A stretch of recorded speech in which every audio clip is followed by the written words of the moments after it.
14 तालमेल। बाइबल में Saint John ने फरमाया है, मैं तुम्हें एक नया आदेश देता हूं कि तुम एक दूसरे से प्रेम करो। जैसे मैंने तुमसे प्यार किया है, तुम भी आपस में वैसे ही प्यार करो। अगर तुम्हारे अंदर एक दूसरे के लिए प्रेम है, इससे सबको पता चलेगा कि तुम मेरे शिष्य हो।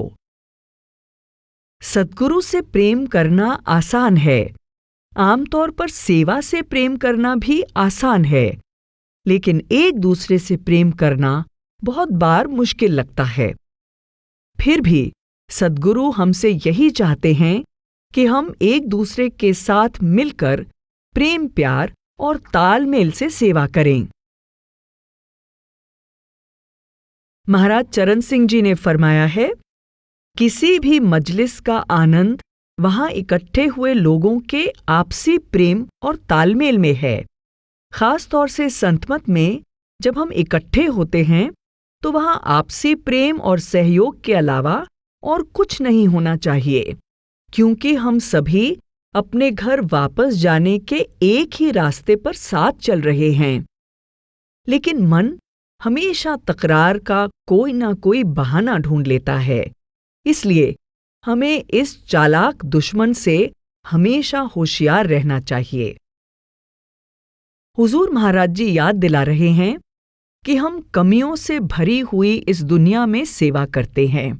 हम सभी अच्छे और नेक इरादे वाले लोग हो सकते हैं, लेकिन हम इंसान हैं।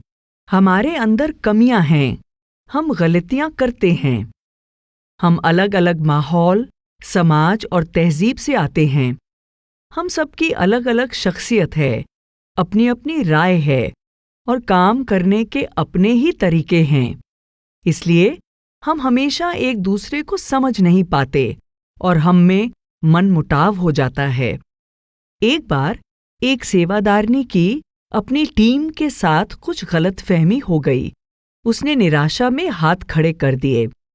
मैं यह नहीं कर सकती। उसने कहा, कृपया मुझे कोई ऐसी सेवा दें जिसमें मुझे दूसरों के साथ मिलकर काम करने की कोई जरूरत न पड़े। दूसरों के साथ काम करना बहुत मुश्किल है। जब हमारे संबंध दूसरों के साथ तकरार भरे हो जाते हैं तो ऐसा लगता है कि अकेले काम करना ज्यादा आसान है। लेकिन अगर हम मुश्किल हालात से बचने की कोशिश करते हैं और खुद को अलग थलग कर लेते हैं, इससे सेवा का मकसद नहीं पूरा होता। कुछ ऐसी खूबियां जिन्हें हमें सीखने की जरूरत है। उदार दिल, सब्र और प्रेम प्यार तभी पनप सकते हैं जब हम दूसरों के साथ मिलकर काम करते हैं। इसके अलावा अकेले काम करते हुए हम नाम मात्र काम कर पाएंगे, लेकिन दूसरों के साथ तालमेल रखकर काम करते हुए हम वह हासिल कर सकते हैं जिसकी कोई सीमा नहीं। मदर टेरेसा ने फरमाया है, जो आप कर रहे हैं मैं नहीं कर सकती, जो मैं कर रही हूं वो आप नहीं कर सकते, लेकिन एक साथ मिलकर हम उस परमात्मा के लिए कुछ खूबसूरत कर रहे हैं। लगभग हर सेवा के दो हिस्से होते हैं। एक वह जो हम अकेले करते हैं और दूसरा वह जो हम दूसरों के साथ मिलकर करते हैं। कुछ ऐसी सेवाएं हैं जहां काम करते हुए बहुत सा समय अकेले बिताना पड़ता है। दूसरों के साथ कोई बातचीत नहीं होती, लेकिन सेवा के कई कार्यों में लगातार दूसरे सेवादारों के साथ काम करना होता है। एक पल भी अकेले रहने का वक्त नहीं मिलता। सेवा के दोनों हिस्से, अकेले और दूसरों के साथ, जरूरी हैं। ये दोनों कुछ अलग सीखने के मौके देते हैं और जो उस खास वक्त की जरूरत के अनुसार होते हैं। सेवादारों से जब हमारा मेलजोल होता है तो हो सकता है कि वे या तो हमें प्रेरणा दें या हमारी जिंदगी को मुश्किल बना दें। यह सब उनके साथ हमारे पिछले कर्मों पर मुनस्सर है। हमारी जिम्मेदारी है कि हम इन सभी संबंधों को निभाएं। आमतौर पर सेवा में हमें यह आज़ादी नहीं होती कि हमें किन सेवादारों के साथ मिलकर काम करना है, लेकिन पिछले कर्मों के कारण या तो सेवा आसान हो सकती है या मुश्किल। सद्गुरु हमारे लिए एक मिसाल कायम करते हैं। जब वे गद्दी नशीन हुए थे तो उन्होंने अपने सद्गुरु से यह नहीं कहा कि वे सिर्फ अच्छे, हुक्म मानने वाले और उसूलों में रहने वाले सत्संगियों को ही अपनाएंगे और दूसरों को नहीं। उन्होंने हम सभी को बिना किसी शर्त के अपनाया है। वे सिखाते हैं कि एक अच्छा सेवादार वह है जो सबके साथ मिलकर काम कर सके। आखिर गुरु के लिए हमारा साझा प्रेम हमें एक दूसरे के साथ तालमेल से सेवा करने के लिए प्रेरित करता है। हर बार जब हम डेरा जाते हैं तो हमें ऐसे प्रेम का एहसास होता है, लेकिन सद्गुरु फरमाते हैं कि इसे डेरे तक ही सीमित नहीं रखना है। हम इस प्रेम को वापस अपने सेंटर में और अपनी दुनियावी जिंदगी में ले जा सकते हैं। हुजूर महाराज जी ने फरमाया है कि यह प्रेम हमारी विरासत है। भाई बाबा जी महाराज और हुजूर महाराज जी ने डेरा की नींव प्रेम, विनम्रता, सेवा और भजन सिमरन पर रखी है। यही डेरे का माहौल है और यही वह माहौल है जिसे हम जहां भी जाते हैं अपने साथ लेकर जाते हैं। डेरा ईंटों पत्थरों से नहीं बना है। यह सेवा, प्रेम, भक्ति, विनम्रता और भजन सिमरन से बना है। हमें अपनी सारी जिंदगी इन्हीं उसूलों पर चलानी है। सिर्फ यही बुनियाद हमें परमात्मा के पास वापस लेकर जाएगी। ध्यान दें, यहाँ बाबा जी महाराज के माने बाबा जयमल सिंह जी और हुजूर महाराज जी के माने महाराज सावन सिंह जी से है। बाबा जी ने फरमाया कि हमारे सत्संग सेंटर हमें मौका देते हैं कि हम प्रेम और सद्भावना से एक दूसरे के साथ मिलजुल कर काम करना सीखें। उन्होंने कहा कि हमें खुद ही इस बात का हल निकालना है कि हमें यह कैसे करना है। हमें एक दूसरे का दिल नहीं दुखाना चाहिए। हमें एक दूसरे को सहयोग देना चाहिए और एक दूसरे की मदद करनी चाहिए। वे जोर देकर कहते हैं कि हमें खुद सोचना है कि हम इसे कैसे निभाएंगे। उन्होंने सवाल किया, प्रेम और तालमेल की भावना को कौन बनाएगा? फिर उन्होंने ही जवाब दिया, हम में से हरेक की अपनी भूमिका है। हम में से हर कोई उस आपसी तालमेल के लिए जिम्मेदार है। यह हमारे ऊपर निर्भर है कि हम सेवा में ऐसा माहौल बनाएं जिससे हर किसी को यह एहसास हो कि वे जो भी सेवा कर रहे हैं वह जरूरी और अहम है। जहां उन्हें लगे कि वे वही काम कर रहे हैं जो उन्हीं का काम है, उन्हें ही करना है। हम सेवा में मिलजुल कर काम करने और तालमेल का माहौल बनाने के लिए क्या कर सकते हैं? सबसे पहले यह बात साफ होनी चाहिए कि हम किसके लिए सेवा कर रहे हैं। हम सद्गुरु के लिए सेवा कर रहे हैं। अगर हम इस बात को याद रखें तो हर इंसान और हर काम में हमें सद्गुरु दिखाई देंगे। वह ही संगत है, वह ही हमारा साथी सेवादार है। अब अगर हम किसी के साथ झगड़ा करते हैं या किसी के बारे में शिकायत करते हैं या किसी के साथ मिलकर काम नहीं कर पाते, तो दरअसल हम सद्गुरु के साथ ऐसा कर रहे हैं। तब हमें सोचना चाहिए, क्या सच में कोई परेशानी है या फिर मैं खुद ही परेशानी की वजह हूं? क्या कोई हल निकालने की जरूरत है या फिर हल यह है कि मैं अपने सोचने का ढंग बदल लूं? महाराज चरण सिंह जी ने फरमाया है, अगर आप सद्गुरु से प्रेम करते हैं तब आप अपने भाई बहनों के साथ भी खुद ब खुद प्रेम करेंगे।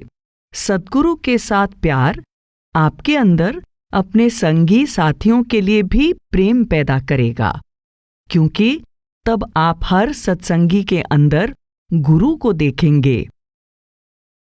अगर किसी की बात से हमें तकलीफ या ठेस पहुंचती है तो हमें उसको उसी वक्त पलटकर जवाब देने से हमेशा परहेज करना है। हमें गुस्सा आ सकता है या हम बिना सोचे समझे कोई नाराजगी भरा मैसेज या ईमेल भेज सकते हैं।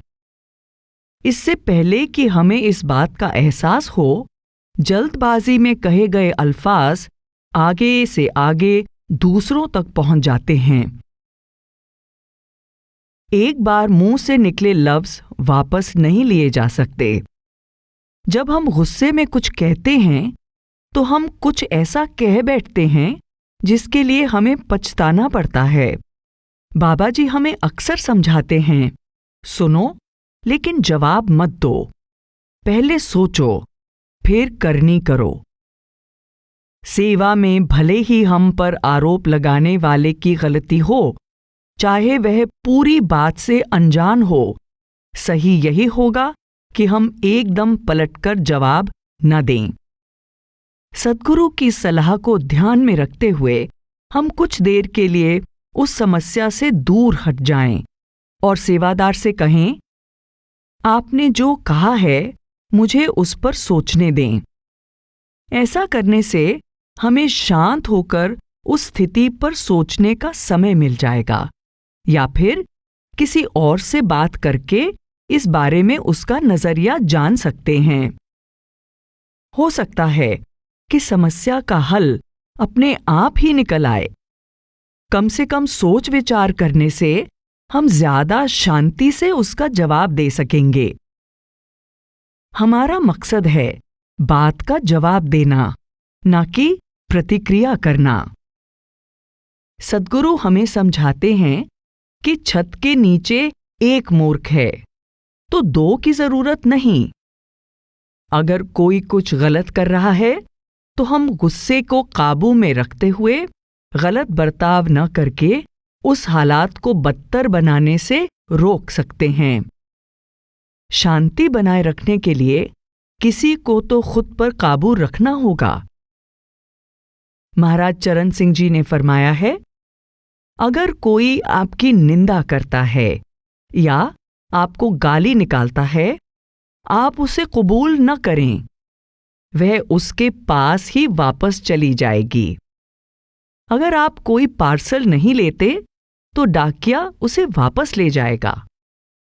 बाइबल से मिसाल देते हुए हुजूर महाराज जी फरमाते हैं कि हमें बेकार की बहस से बचना चाहिए। हजरत ईसा ने भी हमें बताया है, सांप की तरह समझदार बनो और कबूतर की तरह नुकसान न देने वाले बनो। जैसे ही सांप कोई आवाज सुनता है वह एकदम वहां से चला जाता है, और वे कहते हैं, कबूतर की तरह किसी को नुकसान न पहुंचाओ, किसी को बिल्कुल भी नुकसान न पहुंचाओ। हालांकि सांप नुकसान पहुंचा सकता है या फिर अपने जहर से मार भी सकता है। इसलिए वे कहते हैं, सांप से सीखो, हालात से बचना सीखो। अगर आप उस हालात से बचकर निकल सकते हैं तो बेकार में मुसीबत में पड़ने की क्या जरूरत है। समझदार बनो। अपने हाथ में पूरी ताकत होने के बावजूद कबूतर की तरह किसी को भी नुकसान न पहुंचाने वाले बनो। हालांकि सभी मुश्किल हालात से बचकर निकलना मुमकिन नहीं होता। कई बार हमारी सेवा ऐसी होती है जिसमें टकराव की स्थिति बन जाती है, खासकर तब जब हमारा काम सेवादार को उसकी सेवा के बारे में सही राय देना है, जिससे वह दुखी और परेशान हो सकता है। कभी कभी समस्या इससे भी ज्यादा गंभीर हो सकती है। हम किसी को कुछ गलत करते हुए देखते हैं और हमें मालूम है कि इस मामले से या तो हमें या सेवादार इंचार्ज को निपटना होगा। शांति रखने की कोशिश में हमें किसी टकराव वाली स्थिति से बचने की कोशिश नहीं करनी चाहिए, बल्कि हमें उनका मान आदर रखते हुए प्यार से बातचीत करनी चाहिए। हमें किसी से कुछ ऐसा नहीं कहना चाहिए जो हम नहीं कहते अगर सद्गुरु खुद साथ खड़े होते।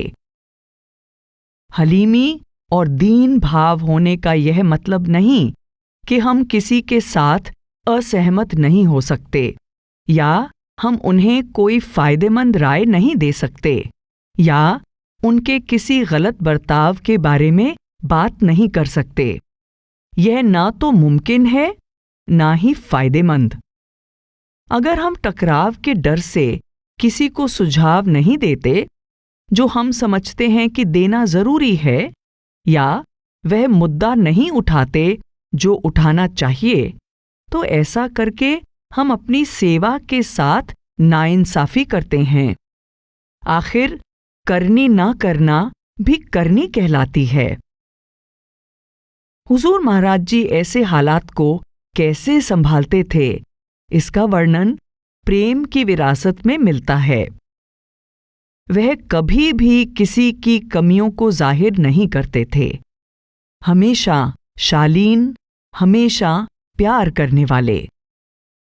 अगर कभी उन्हें कोई ऐसा सुझाव देता जिससे वे राजी नहीं होते, तो भी वह आपको छोटा महसूस करवाए बिना अपने नजरिए से आपको रूबरू करवा देते थे। भले ही हम किसी मुश्किल हालात को टाल ना पाएं, लेकिन हुजूर की मिसाल को सामने रखते हुए किसी भी मुश्किल खबर या फैसले को हलीमी और प्रेम प्यार से बता सकते हैं। काम करने के सही तरीके पर दृढ़ रहते हुए हम उस सेवादार के साथ नरमी से पेश आ सकते हैं। अगर हम विनम्र और शांत रहते हुए दूसरे व्यक्ति के नजरिए को समझने की कोशिश करते हैं, तो मुश्किल से मुश्किल हालात भी इतने नहीं बिगड़ते कि निराशा और निंदा में बदल जाएं। महाराज चरण सिंह जी ने फरमाया है, हमें कभी भी अपनी हद पार करके किसी को दुख नहीं पहुंचाना चाहिए। हम अपने ईमान पर, अपनी सोच पर दृढ़ रह सकते हैं, लेकिन हमें अपने बर्ताव में नरमी और प्रेम जाहिर करना है। यह ठीक है कि हरेक को हर बार खुश नहीं किया जा सकता। हमें कभी कभी मना करना पड़ता है, लेकिन हम प्यार से मना कर सकते हैं। सेवा और स्वभाव में विनम्रता साथ साथ चलती हैं। अगर हम सेवा के लिए आए हैं और संगत या अपने साथी सेवादारों के साथ सही बर्ताव नहीं करते, तो क्या हम सेवा के लायक हैं? हम दूसरों के साथ कैसा बर्ताव करते हैं, वह यह दर्शाता है कि हमारा परमात्मा से कितना प्रेम है और सेवा के लिए कितनी इज्जत है। इसमें कोई शक नहीं कि ऐसे भी मौके आते हैं जब हम एक दूसरे से सहमत नहीं होते और दुखी होना लाजमी है। लेकिन सेवा में हम सीखते हैं कि सही होने के बजाय विनम्र होना ज्यादा जरूरी है। बहुत बार हम दया भाव और हमदर्दी की ताकत को ज्यादा अहमियत नहीं देते। जब हम किसी सेवादार भाई बहन की बात को गौर से सुनते हैं, कुछ मीठे बोल बोलते हैं, सिर हिलाकर बात समझने का इशारा करते हैं और एक मधुर मुस्कान देते हैं, तब हम सेवा में शांति और आपसी तालमेल का वातावरण कायम करते हैं। महाराज जगत सिंह जी ने फरमाया है, हमेशा विनम्रता से, प्रेम प्यार से और निष्काम भाव से बात करें। जितना बड़ा आपका ओहदा हो, आपके मन में उतनी ही विनम्रता होनी चाहिए। एक मीठे बोल की कोई कीमत नहीं देनी पड़ती, लेकिन उससे आप दुनिया जीत लेते हैं। हम खुद को याद दिला सकते हैं कि सेवा हमेशा मिलजुल कर की जाती है। हम एक ऐसा माहौल बनाना चाहते हैं जहां कोई अपने साथी सेवादारों के साथ कुल, धर्म, जाति, समाज, लिंग या उनकी आर्थिक हालात की वजह से कोई भेदभाव ना करे या इसलिए फर्क ना करे कि वे हमसे कुछ अलग हैं। सद्गुरु इस तरह के बाहरी भेदभाव पर ध्यान नहीं देते। वे चाहते हैं कि हम सबसे प्रेम से बर्ताव करें। हम दुनिया को अपनी उम्मीद की नज़र से देखने के आदी हैं, और जब उनका बर्ताव हमारी उम्मीदों पर खरा नहीं उतरता तो हम उनकी परख करने लगते हैं। महाराज चरण सिंह जी ने फरमाया है, सच तो यह है कि हम चीज़ों को वैसे नहीं देखते जैसे वे हैं। इसके बजाय हम चीज़ों को वैसे देखते हैं जैसे हम खुद हैं। संगत में किसी की परख करने से पहले हमें याद रखना चाहिए कि हमें कोई अंदाज़ा नहीं है कि वे जिंदगी में किन मुश्किल हालात से गुजरे हैं। अगर उनकी जगह हम जिंदगी के उन हालात से गुजरे होते और हमने उन परेशानियों का सामना किया होता, तो फिर शायद हम उन्हें परखने की इतनी जल्दी ना करते। यही बात हमारे साथी सेवादारों के बारे में लागू होती है। साथी सेवादारों की परख करने से पहले कि वे कैसे कपड़े पहनते हैं, कैसा बर्ताव करते हैं या कैसे बोलते हैं, हमें याद रखना चाहिए कि हमें उनकी जिंदगी के हालात और परेशानियों का कोई अंदाजा नहीं है। सद्गुरु के दौरे के दौरान कुछ सेवादार इतनी मेहनत करते हैं कि वे कई दिनों तक लगभग बिना सोए और कई घंटों तक बिना खाए पिए सेवा करते रहते हैं। ऐसे में गलतियां हो सकती हैं और अपना आपा खो देना कुदरती है। महाराज चरण सिंह जी ने फरमाया है, अगर आप चाहते हैं कि वह यानी सद्गुरु आपकी कमजोरियों पर पर्दा डालें, तो आपको भी दूसरों की कमियां जाहिर नहीं करनी चाहिए। बाबा जी फरमाते हैं कि हमें दूसरों की परख करने की आदत पड़ी हुई है। हमें इस आदत को बदलना होगा।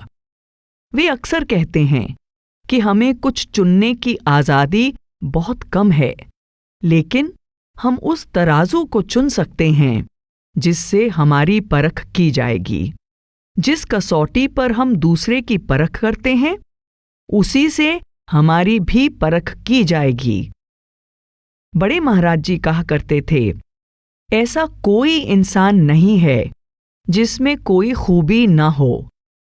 अगर हमें किसी में कोई खूबी नजर नहीं आती, तो यह हमारी आंखों का, हमारे दिल का कसूर है, क्योंकि मालिक तो हर घट में मौजूद है। किसी की परख करने में कोई खुशी नहीं है। जब हम किसी की परख करते हैं तो हम न सिर्फ उसको ठेस पहुंचाते हैं, बल्कि अपनी आत्मा पर भी बोझ बढ़ाते हैं। जिस इंसान की हम परख करते हैं, हो सकता है वह इसे भूलकर आगे बढ़ जाए, लेकिन हम उस निराशा और निंदा के बोझ को उठाए रखते हैं। किताबे मीरदाद में लिखा है, परख करने से हर बार दोनों का, परख करने वाले का और जिसकी परख की जाती है, बोझ बढ़ जाता है। अगर आप अपने बोझ को हल्का रखना चाहते हैं तो कभी किसी इंसान की परख मत करें। हो सकता है कि किसी साथी सेवादार की वजह से कई बार हमारी भावना को ठेस पहुंचे। हम कुछ देर के लिए उसकी बात को दिल से लगा लें, लेकिन फिर उसे माफ कर देने के बारे में सोचें। हो सकता है हम सोचें कि उसे माफ करना हमारी दरियादिली और रहमदिली की निशानी है। लेकिन बाबा जी पूछते हैं कि हम किसी को माफ करने वाले कौन होते हैं? क्या इसमें भी हमारी हौमें नहीं झलकती? वह कहते हैं कि अगर हम किसी के बर्ताव की परख ही न करें तो फिर उसे माफ करने का सवाल भी पैदा नहीं होता। संत महात्मा हमारी समझ और हमारी रहमदिली के दायरे को बड़ा करना चाहते हैं। वे समझाते हैं कि ज्यादातर लोगों का अपनी सोच और अपने बर्ताव पर कोई काबू नहीं होता, क्योंकि उनकी सोच पर उनके पिछले जन्मों के कर्मों और संस्कारों के प्रभाव पड़े होते हैं। अगर हमें यह समझ आ जाए कि हर इंसान अपनी समझ के मुताबिक अच्छा ही करने की कोशिश कर रहा है, तो दूसरे की परख किए बिना उससे बात करना आसान हो जाता है। महाराज जगत सिंह जी ने फरमाया है, हर इंसान का मन और उसकी समझ उसके अपने पिछले कर्मों से प्रभावित होती है। हालांकि वह अपने आप को दूसरों के सामने अच्छे से अच्छा दिखाने की कोशिश करता है, लेकिन वह अपने कर्मों के मुताबिक ही सोचता है और वैसा ही बर्ताव करता है। अगर आप किसी इंसान की सोच और उसके काम से सहमत नहीं हैं, तो इसका यह मतलब नहीं कि आपको उससे नफरत होनी चाहिए और ना ही आपको उसके बारे में बुरा बोलने का कोई हक है। एक और बात जो सेवा में कई बार आपसी प्रेम प्यार और तालमेल पर असर डालती है, वह है सेवा में कार्य कुशलता हासिल करना। कई बार अनुशासन और कार्य कुशलता हमारे प्रेम, तालमेल और मिलजुल कर काम करने में आड़े आ जाते हैं।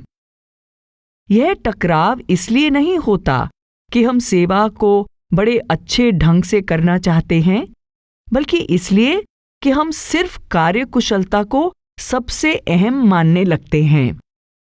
हम सोचते हैं कि मुझे यह प्रोजेक्ट दिए गए समय में पूरा करना है, इसलिए हमारा सारा ध्यान उस काम पर और उसे अच्छे से अच्छे ढंग से पूरा करने में होता है। अपने छोटे दायरे की वजह से हम काम तो पूरा कर लेते हैं, लेकिन आपसी प्रेम और तालमेल की कीमत पर। हालांकि काम जरूरी है, लेकिन सेवा का मतलब सिर्फ काम पूरा करना ही नहीं है। हमारे सामने चुनौती है कि हम काम भी अच्छे से पूरा करें और आपसी तालमेल भी बनाए रखें। दोनों बातों में संतुलन बनाकर रखना है। महाराज चरण सिंह जी ने फरमाया है, माहौल और तालमेल की भावना ही मायने रखती है। सेवा में अक्सर आपसी तालमेल का माहौल तब बिगड़ता है जब हम अपनी तुलना दूसरे सेवादारों से करने लगते हैं, या फिर देखते हैं कि दूसरे सेवादारों के सद्गुरु के साथ कैसे संबंध हैं। हम में से कुछ लोग सोचते हैं कि संगत के बजाय सद्गुरु के देह स्वरूप की सेवा करना ज्यादा अहम है। अब हर किसी के लिए गुरु की निजी सेवा करना मुमकिन नहीं है। हमें यह शोभा नहीं देता कि जिन लोगों को सद्गुरु की निजी सेवा का मौका मिला है, या जो लोग सीधे उनसे जुड़े हुए हैं, उनकी जगह लेने की चाहत दिल में रखें। जब हम सेवा में आएं, तो हमें अपनी आंखों पर पट्टी बांध लेनी चाहिए। बिना दाएं बाएं दूसरों को देखे हमारी नजर बस सीधे सद्गुरु के साथ निजी संबंध पर होनी चाहिए। चाहे हमें सीधे सद्गुरु की सेवा करने का मौका मिले या फिर उनकी संगत के जरिए उनकी सेवा का मौका मिले, बात एक ही है, हम सद्गुरु की ही सेवा कर रहे हैं। महाराज चरण सिंह जी ने फरमाया है, एक कक्षा में बहुत से बच्चे होते हैं। उनमें से कुछ बच्चों की ओर खास ध्यान देने की जरूरत होती है। दूसरे इतने होशियार और बुद्धिमान होते हैं कि वे अध्यापक की कही हर बात समझ जाते हैं और अध्यापक शायद उनकी तरफ देखता भी नहीं। इस तरह हर एक की अपनी अपनी जगह है। कईयों की तरफ ज्यादा ध्यान देने की जरूरत होती है, कईयों को कम। कुछ लोगों को अलग तरह की सेवा दी जाती है और कई लोग किसी अलग तरीके से सद्गुरु के करीब होते हैं। इस तरह हम सिर्फ एक पहलू देखते हैं, पूरी तस्वीर नहीं। सेवा में हमें उस बात पर ध्यान देना है जो हमें आपस में एकजुट रखती है। वह है सद्गुरु के लिए प्रेम। हम सीखते हैं कि सद्गुरु की नज़र में किसी एक सेवादार की काबिलियत से ज्यादा जरूरी है मिलजुल कर काम करने की भावना। और यह भी सीखते हैं कि हर किसी में कोई न कोई खूबी होती है जो वह सेवा में ला सकता है। बाबा जी बार बार याद दिलाते हैं, सारियां नू नाल लेके चलना है, जिसका मतलब है कि हमें सबके साथ चलना है और आगे बढ़ना है। सद्गुरु सिखाते हैं कि हर इंसान की सेवा में एक खास भूमिका है। महाराज सावन सिंह जी ने फरमाया है, एक बढ़ई आरे से लकड़ी को कई तरह के आकार और पैमाइश में काटता है और संदूक बनाते समय उनका कई जगह इस्तेमाल करता है। कुछ को नीचे, दूसरों को किनारों पर, तो कुछ को ऊपर ढक्कन के तौर पर।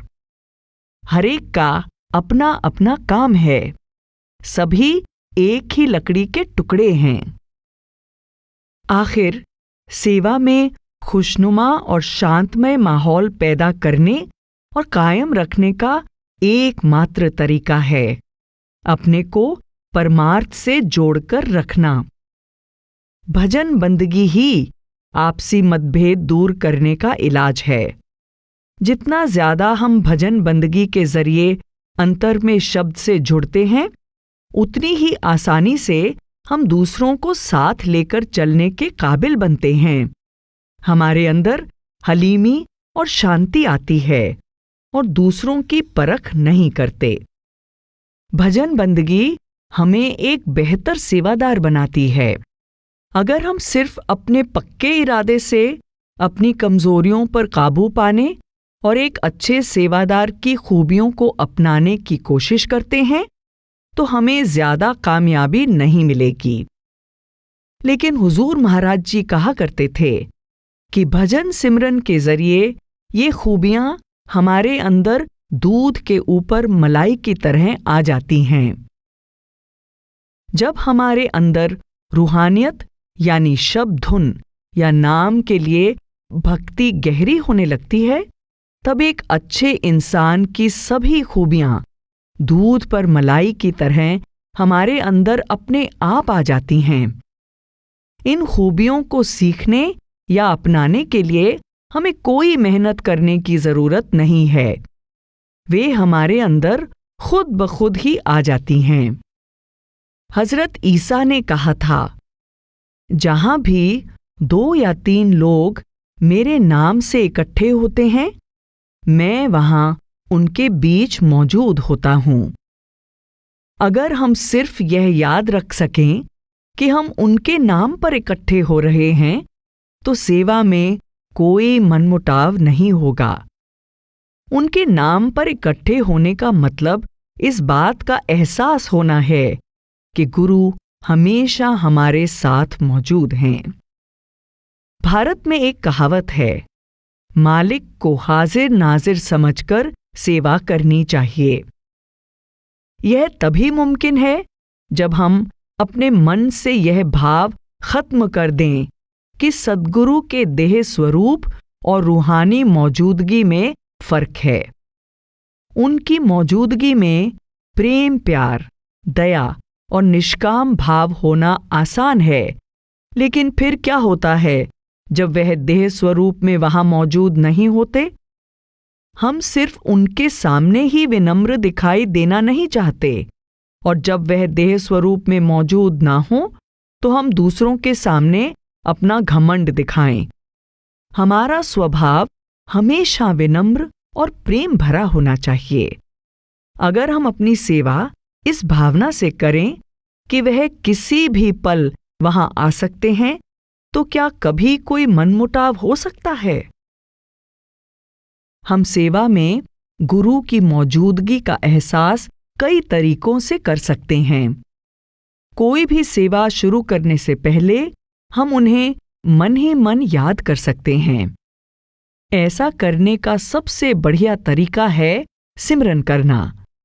जब सेवा में यह एहसास बढ़ता जाता है कि सद्गुरु हमारे हर ख्याल से वाकिफ हैं और हमारी हर करनी को देख रहे हैं, तो हम इस बात का ध्यान रखते हैं कि हम कुछ भी ऐसा न कहें और करें जिससे वह नाराज हो जाएं।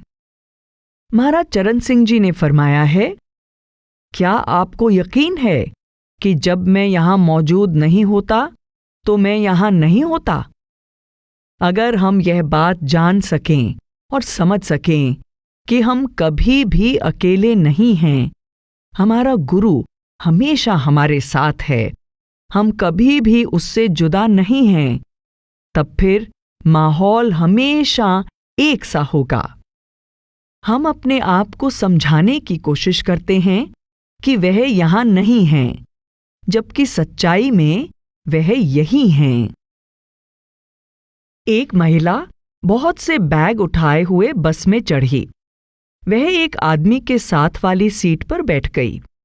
उसके बैग बार बार उस आदमी से टकरा रहे थे। वह आदमी कुछ नहीं बोला। एक और महिला जो दूसरी तरफ बैठी थी, उसे यह देखकर गुस्सा आ रहा था। उस महिला ने धीरे से आदमी से कहा, आप यह सब क्यों बर्दाश्त कर रहे हैं? आप इसे कुछ कहते क्यों नहीं? उस आदमी ने मुस्कुराकर कहा, मुझे अगले स्टॉप पर उतर जाना है। सफर में हमारा साथ इतना थोड़ा सा ही है, इसलिए बात का क्या मुद्दा बनाना। इसी तरह अगर हमारे भी आपस में कोई मतभेद और मनमुटाव हो जाते हैं, तो हम भी रुककर अपने आप से पूछ सकते हैं, क्या यह बात झगड़ा करने के लायक है? हमारा भी अपने साथी सेवादारों के साथ सफर बहुत छोटा है। सेवा में आपसी प्रेम का माहौल बनाए रखने के लिए हमें भी ऐसी कई बातों को नजरअंदाज कर देना चाहिए। यह सही है कि सेवा में कुछ लोगों के साथ काम करना बड़ा मुश्किल होता है, लेकिन हम खुद को यह याद दिला सकते हैं कि कुछ लोगों को हमारे साथ काम करना भी मुश्किल लग सकता है। हुजूर महाराज जी फरमाया करते थे कि ऐसी चुनौतियां ही हमें एहसास करवाती हैं कि हम अपने रूहानी सफर में किस मुकाम पर खड़े हैं। इससे हमें खुद को मजबूत बनाने में मदद मिलती है। एक सवाल के जवाब में उन्होंने फरमाया, बहन जी, असली इम्तिहान तो एक मुश्किल इंसान के साथ सेवा करने में है। नहीं तो हर कोई सीधे सादे लोगों के साथ काम करना पसंद करता है, जो कोई परेशानी पैदा नहीं करते। हमारा असली इम्तिहान तो तब होता है जब हम मुश्किल लोगों के साथ काम करने में कामयाब होते हैं। तब पता चलता है कि हम किस मुकाम पर खड़े हैं। हमें उनमें नुक्स निकालने की कोशिश नहीं करनी चाहिए। वे जैसे हैं वैसे ही हैं। सवाल यह है कि हमें उनके साथ कैसे निभाना है, हमें उनके साथ कैसे तालमेल बिठाना है। दूसरों को बदलना हमारा काम नहीं है। हमें भरोसा रखना चाहिए कि समय के साथ सेवा यह काम करेगी। जब हालात मुश्किल होते हैं तो उससे निपटने के लिए हमारे पास दो रास्ते हैं। या तो हम हालात को अपने हिसाब से मोड़ने की कोशिश करें, या हालात के अनुसार हम अपने आप को ढाल लें। जब हम खुद को ढाल लेते हैं तो तालमेल वाला माहौल बनता है। महाराज चरण सिंह जी ने फरमाया है, अपनी सोच के मुताबिक दूसरे इंसान को बदलने की कोशिश करना और उसे सुधारना मुमकिन नहीं है, लेकिन आप हमेशा उसकी सोच के मुताबिक तालमेल बिठा सकते हैं। आप हमेशा खुद को सुधार सकते हैं। लेकिन फिर भी कई बार अपनी पूरी कोशिश के बावजूद हम दूसरे सेवादार के साथ तालमेल नहीं बिठा पाते हैं। ऐसे हालात में हमें क्या करना चाहिए? इसका जवाब हमें एक सूफी हिकायत से मिलता है। मुल्ला नसीरुद्दीन ने एक फूलों का बगीचा बनाने का फैसला किया। उन्होंने जमीन तैयार की और बहुत से सुंदर फूलों के बीज लगाए। लेकिन जब पौधे निकल आए तो उन्होंने देखा कि उनका बगीचा न सिर्फ उनके चुने हुए फूलों से बल्कि जंगली घास से भी भर गया था।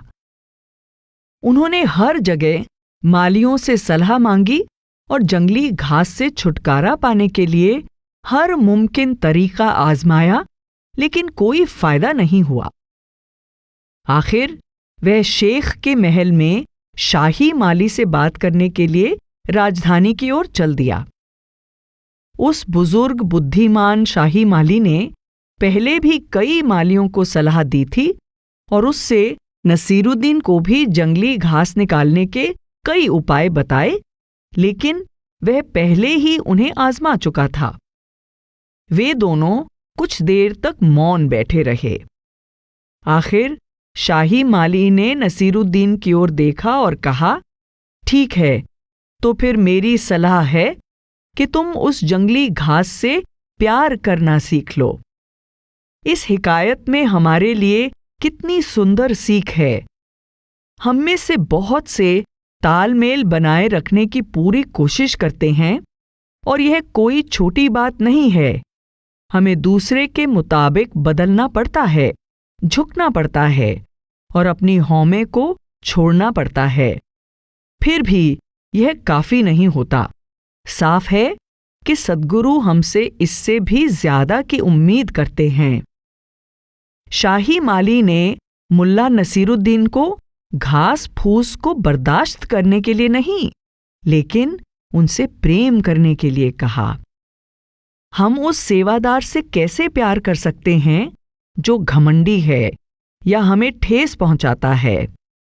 संत समझाते हैं कि किसी को प्यार करने के लिए जरूरी नहीं कि हम उसे पसंद करें। हम सभी अपने सद्गुरु के रूहानी कुटुंब के भाई बहन हैं। इस परिवार में भी बाकी और परिवारों की तरह कुछ लोग ऐसे होंगे जिन्हें हम पसंद करते हैं और कुछ ऐसे जिन्हें हम पसंद नहीं करते, लेकिन हम उन्हें छोड़ तो नहीं सकते और न ही उन्हें परिवार से निकाल सकते हैं। उनकी वजह से हम सेवा में आना नहीं छोड़ सकते। अगर हम हमेशा उनके साथ प्रेम प्यार से बर्ताव करने की कोशिश करें तो धीरे धीरे हमारे मन में उनके लिए सच्चे प्रेम और मान आदर की भावना जाग उठेगी। सद्गुरु का प्यार वह गोंद है जो हमें एक दूसरे से जोड़े रखता है। एक बड़ी ही खूबसूरत चिट्ठी में बड़े महाराज जी सत्संगियों से कहते हैं कि हमें अपने रूहानी परिवार में प्रेम प्यार और तालमेल बनाकर रखना चाहिए। उन्होंने फरमाया, प्रेम प्यार और हलीमी से एक दूसरे की गलतियों या खामियों को भूल जाओ और समझो कि यह जरूरी नहीं कि सबकी सोच आपस में मिलती हो। हमें किसी को भी अपने ख्याल दूसरों पर थोपने की कोशिश नहीं करनी चाहिए या फिर आम राय के खिलाफ अपनी बात मनवाने की कोशिश करनी चाहिए। आपसी प्रेम प्यार और तालमेल किसी एक इंसान की राय से कहीं ज्यादा जरूरी है। जैसा ईसा मसीह ने बहुत पहले कहा था और मैं वही तुम्हारे लिए दोहराता हूं। तुम एक दूसरे से प्रेम करो। इसी से सब लोग जानेंगे कि तुम मेरे शिष्य हो। जो इस उसूल को भूल जाता है और सत्संग में थोड़ा सा भी मनमुटाव का माहौल पैदा करता है, वह सही मायनों में मेरा शिष्य नहीं है। वह सिर्फ हुक्मदूली करने वाला बच्चा है। आप सभी को मेरा बेअंत प्यार और बख्शिश हासिल है और मुझे उम्मीद है कि प्रेम का फरमान ही आपके लिए सबसे ऊंचा फरमान होगा और आपकी रहनुमाई करेगा। याद रखें, प्रेम और आपसी तालमेल के खिलाफ जाकर किसी की राय की कोई अहमियत नहीं है। कोई फर्क नहीं पड़ता कि कोई किसी काम को पसंद करे या नहीं। बस आपस में तालमेल और प्रेम बनाए रखें और जो सबकी राय हो वही माननी चाहिए। एक सेवादार ने बड़े ही खूबसूरत अंदाज में कहा है, हर सेवादार एक बहुत बड़ी पजल गेम का एक छोटा लेकिन बहुत अहम हिस्सा है और हम में से हरेक की अपनी भूमिका है। ध्यान दें, पजल गेम एक ऐसा खेल है जिसमें खिलाड़ी खेल के अलग अलग टुकड़ों को तरतीब से लगाकर समस्या का हल ढूंढने की कोशिश करता है। अगर एक भी टुकड़ा गायब हो जाए तो यह हल नहीं हो सकती। उस पजल गेम का हिस्सा होने के नाते हमें यह चिंता छोड़ देनी चाहिए कि क्या हम उसका एक बड़ा टुकड़ा हैं या छोटा। हमें अपनी सेवा के नतीजे के बारे में सोचना छोड़ देना चाहिए। जब हम समर्पण करते हुए उस पजल गेम से जुड़ जाते हैं तो फिर पूरी तस्वीर उभर कर खुद ही सामने आ जाती है। और आखिर यह तस्वीर किसकी है? उस परम पिता के अलावा कोई नहीं।